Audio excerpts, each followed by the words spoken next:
Дали знаете дека манастирот Добрун, познат како Крушево, се наоѓа во живописната планинска област на патот Вишеград-Ужице на 12 километри од Вишеград во клисурата на реката Рзав.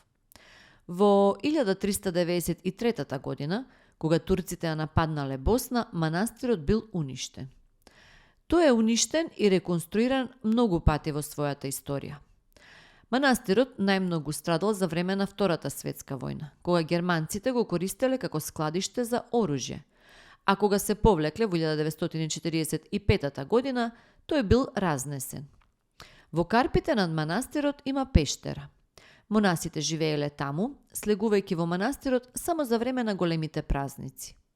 Во склоп на манастирскиот комплекс е и музеот на првото српско востание, галеријата, како и митрополитот музеј на Дабро Боскан. Инаку, Крушево е и село сместено југоисточно од Столац, близу границата со Република Српска, како и село Крушево кај Оровац. Крушевската парохија се наоѓа на десната страна на реката Неретва, југозападно од Мостар, во јужниот дел на Мостар Блато. Крушево е и населба во општина Гусиње во Санџак.